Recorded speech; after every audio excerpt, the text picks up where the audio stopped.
Bigfoot does exist. Absolutely breathes, eats, mates, lives, and they are our brothers and sisters. They're not animals, they are human beings with a soul, just as all humans have. I have a Bigfoot spirit that helps protect my area. I've got 5 spirits that protect my area. One is a Bigfoot. Would you trust children with Bigfoot? Yeah, I sure would, but I wouldn't trust an adult with them. Adults are, the first thing an adult will think is basically kill. And they pick up your thoughts. They're excellent at telecommunication. They can pick up your thoughts in a second. But if you turn around and face one of these beings, just be casual, like, hi, it's good to see you. Would you care to sit down and, make motions of eating and pull out some food? You can, oranges and apples, they understand apples.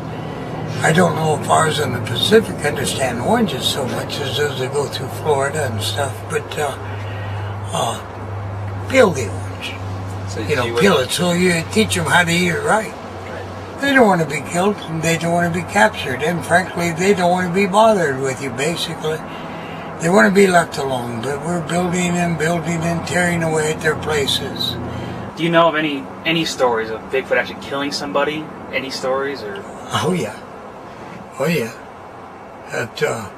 Up in British Columbia, an area where people disappear, and they find their bodies occasionally, and their heads are off.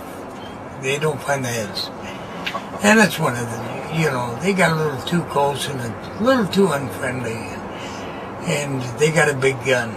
Well, yeah, they have killed people, generally in self-defense. They know if you're around, and they'll see and smell you and hear you long before you're in their immediate area.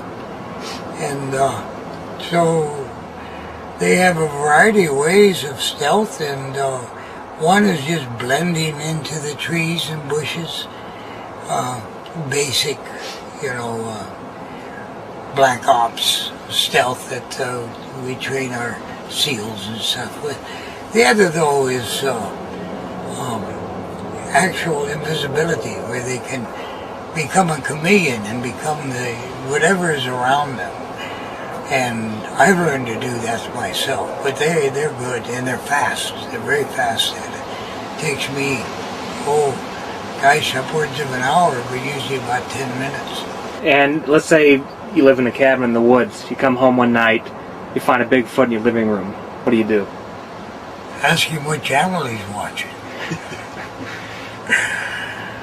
Leave the door open, and just, I would do that. I would leave the door open if it isn't open, and stand back from the door quite a ways. And maybe I'd probably just sit there to let him go about his curiosity and trashing the place and all that jazz.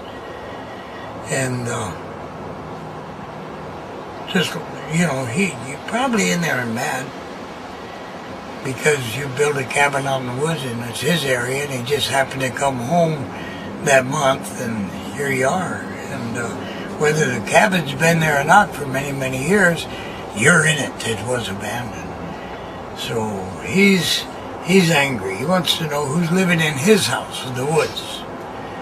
So back out quite a ways, and sit down and just be casual, just sit, He'll come out the door and look at you. He might even go, Well, at that sign, slowly stand up and get the hell out of there. Really, slowly. Turn your back. The guy doesn't want you around, or the gal. And get out of there. But don't go running off in fear, because it senses that. But if you just casually stroll off like, okay, my casa's your casa,